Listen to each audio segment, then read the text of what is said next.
One. Oh, hello, world. My name's Ashley Collins, aka the Onto Dragons. So we're continuing with the momentum of interviewing fighters for LeLeo Code's MMA Winter Fight Fest on December 18th. So could you please introduce us to yourself, sir? Charles Laipply or Tommy Laipply. I fight for a WolfPack. I'm an MMA fighter. Wait, who's Charles?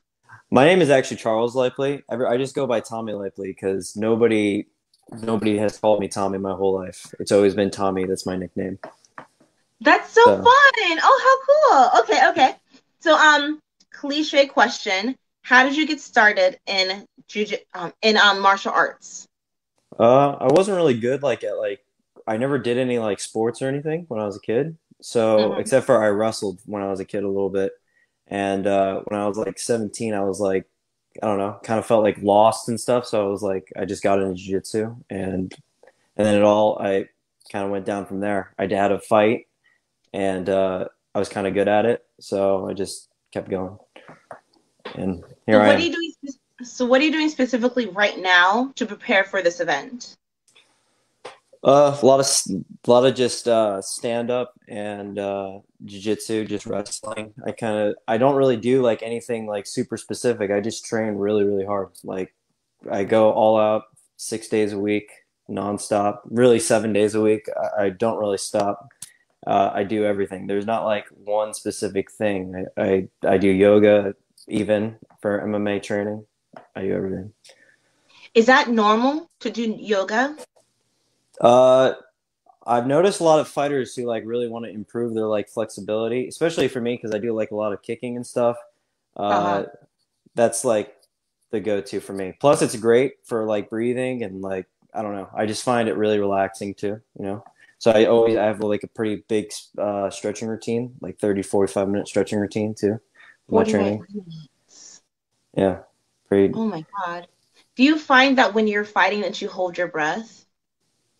Uh, Sometimes like it's I feel like honestly the biggest problem isn't like holding your breath. It's just like not getting enough I mean this is stupid, but like not getting enough air. Like you'll Mm. still breathe, but it'll be more limited. Like when you're comfortable, you're always breathing. Like when I'm grappling, I've grappled for so long now that like even in high pressure situations, I'm just always breathing. When you're doing Yeah. striking, it's always like a little bit more nerve wracking, especially like in sparring if you're going really hard.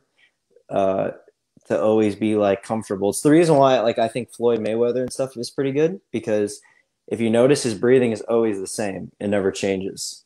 Whereas like most people, they're like holding their breath like you're saying, or they're Yeah. only like breathing in like once every like 15 seconds or something. So I'm yeah. still like hyper aware of my breathing right now because I find that when I'm grappling, I always hold my breath. Yeah, it's a comfortable thing. It's like you're uncomfortable. That's your problem. Like I used to see people also panic really bad. Like Yeah. if Yeah. they're like going against somebody who's bigger than them, like if they're getting Yeah. mounted or in side control, they'll just tap. But you shouldn't tap because really you're actually fine. Like it just feels like you're not fine. It's like claustrophobia when people panic in caves. You can breathe. You're just panicking and it's causing you to like hyperventilate, so that's just the problem. You just have to learn to get comfortable.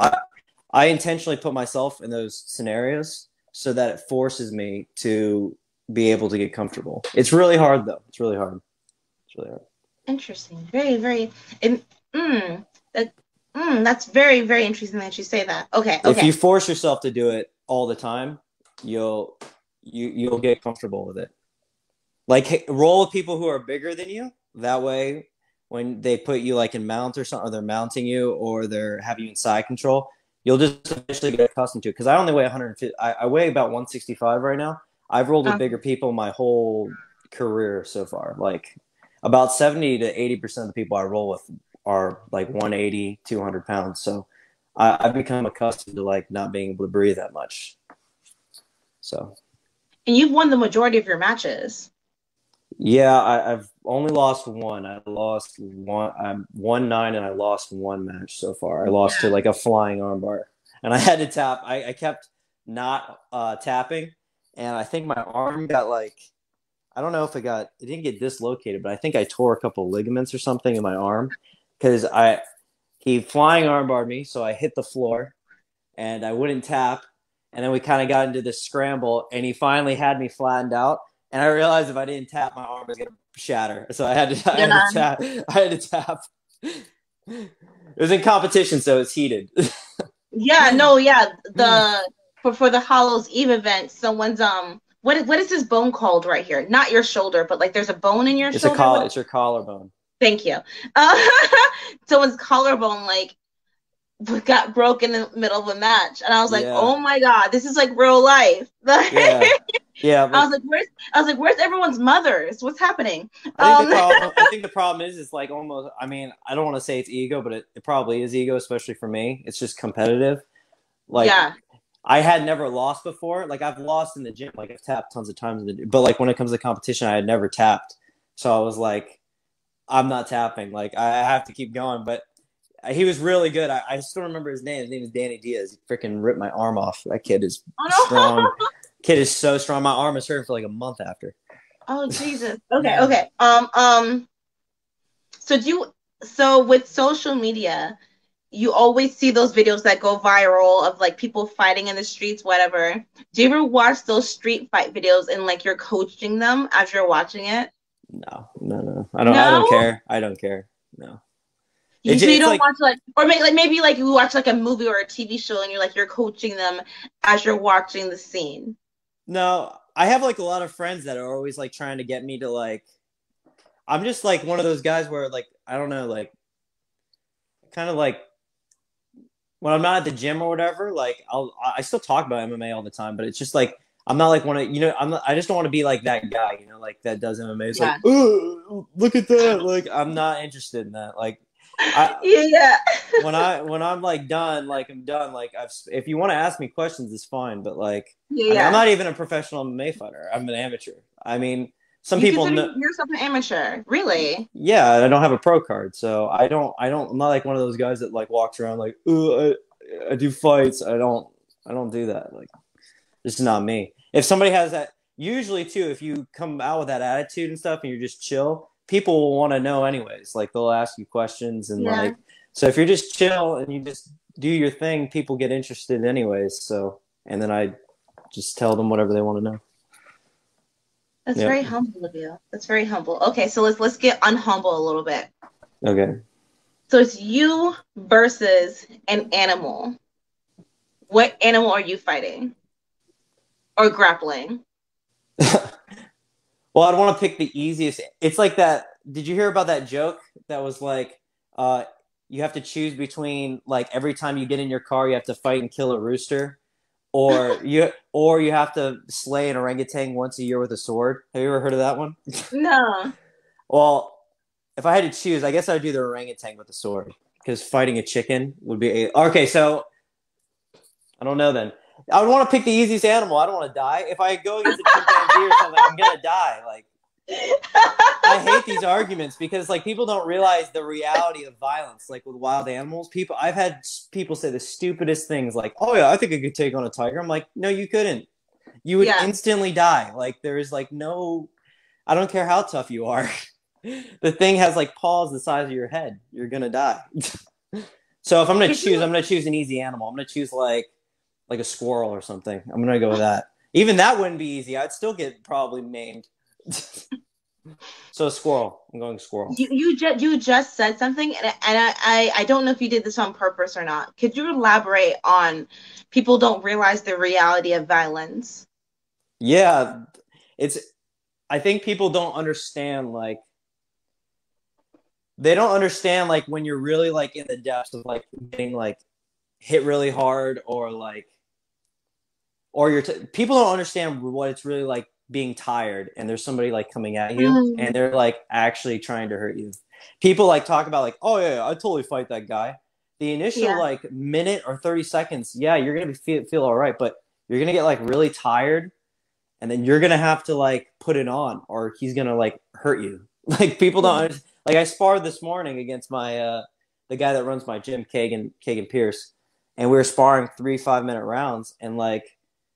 He's a big cardio guy, and me and him were just going at it. And you have to like maintain discipline. Like a lot of people just start panicking and covering up, and they just fall apart. You have to like, or he's gonna just beat the crap out of you, and you're gonna lose, or you're gonna die, or whatever the situation is. You know. You have a podcast? No. No, you don't have a No. podcast? No. I thought I saw that. You should start one. I mean, like that's such a cliche thing. People are like, oh, you know how to cook, you should start a restaurant. That's such a cliche thing. Sorry. So with the holidays approaching, what is a Christmas gift that you received as a child that still makes you light up with excitement? I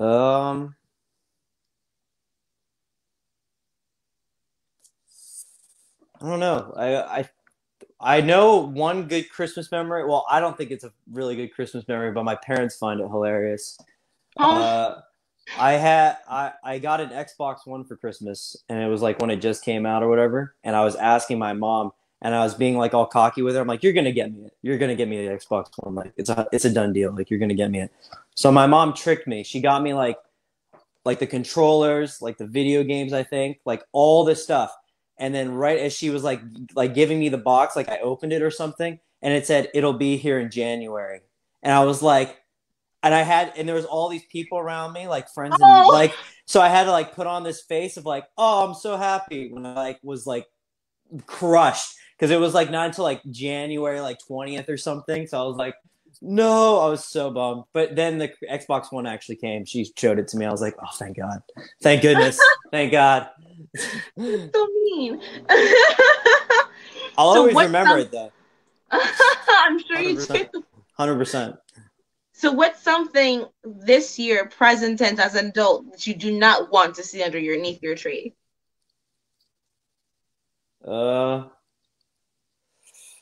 My sister got me a sauna suit last year, I think, for Christmas or my birthday.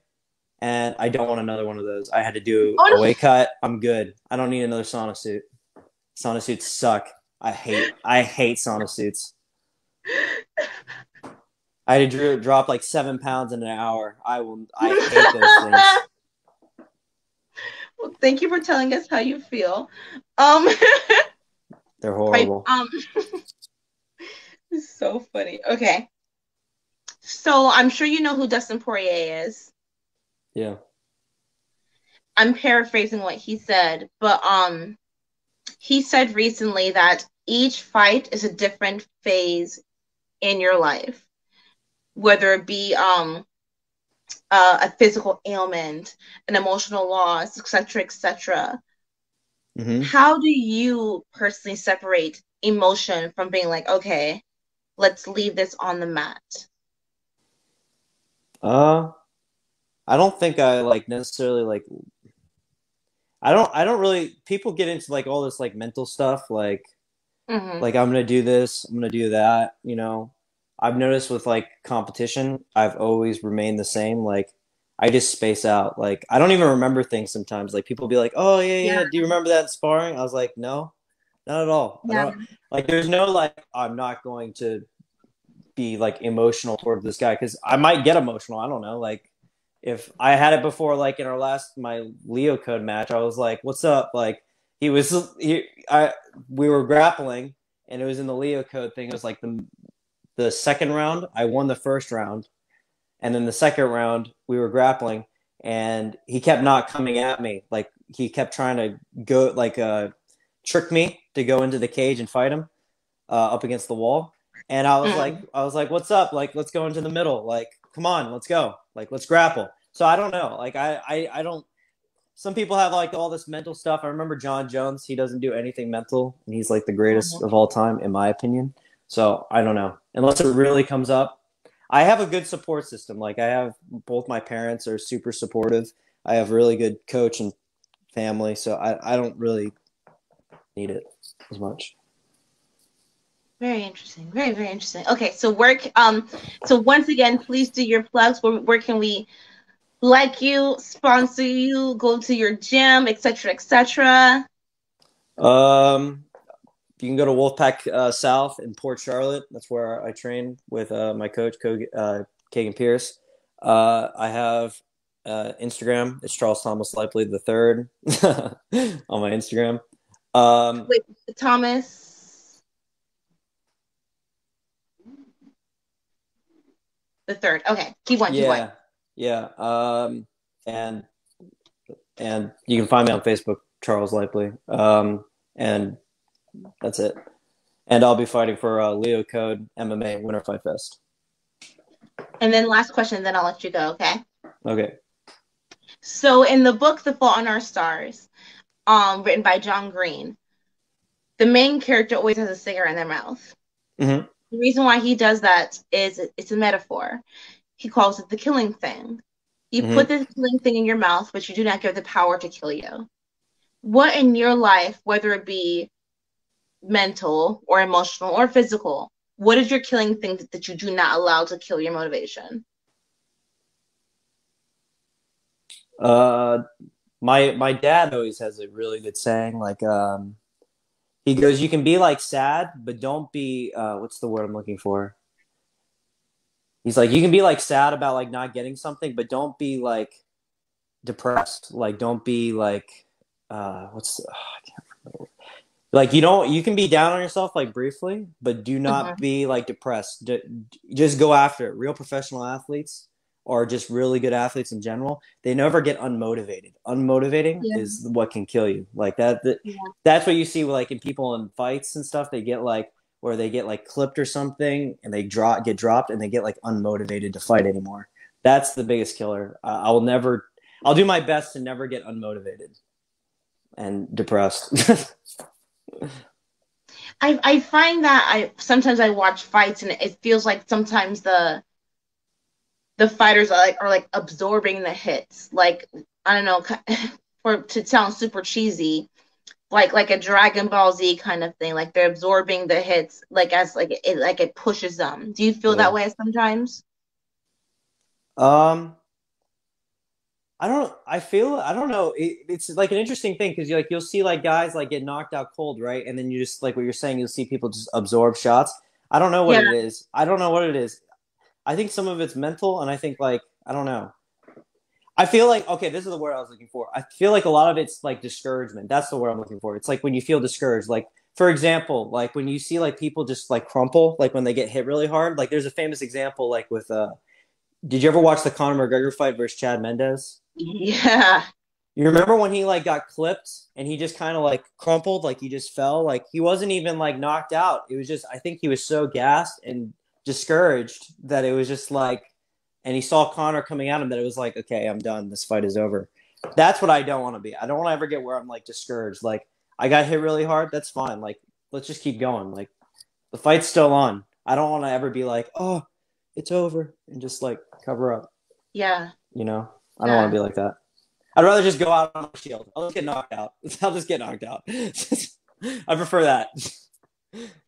Because you don't want to fail yourself, you know? Like, you don't want to be like one of those people. You don't want to mentally break. I would rather go out physically than have to live with myself knowing that, like, I'm mentally broken. Because I've done that before, and it's, like, it's such a horrible thing. Like, living with yourself is way worse than, like, anything else. Whoa. Oh, whoa. You just gave me, like, an aha moment. Yeah. It's like choosing to lose is way worse than just losing by, like, choosing to lose is way worse than losing out of your control. Like, if you get knocked out, that's just the way it is. Like, that's the way the game is played. Or if you get submitted, that's the way the game is played. But, like, you choosing to lose, like, not tapping, but, like, crumpling or, like, you know, I've seen some fights before where you can tell, like, the submission's really not in there. He's just like, I'm done, I quit. I don't want to be like that. I don't want to be like that. Wow. Yeah. That was super, super heavy, bro. That was super, super heavy. Whoa, okay. Did you say your gym? Say your gym again. WolfPack South, Port Charlotte. Yes, WolfPack South. Okay. I also train at Black Tie, Corey Brown's gym. Very good jiu-jitsu gym as well. Very good. I've trained there part-time. Very good gym. I like Corey Brown. Word. Thank you so much for your time. I don't know what to call you. Tommy, yeah? Yep. Thank you. Okay. Thank you so Doesn't much for matter. your time, Tommy. And then I'll Yes. see you next, well, not next, a couple weeks. I'll see you. Yes, Okay. ma'am. Thank you very much. Thank you. Have a good one. You too.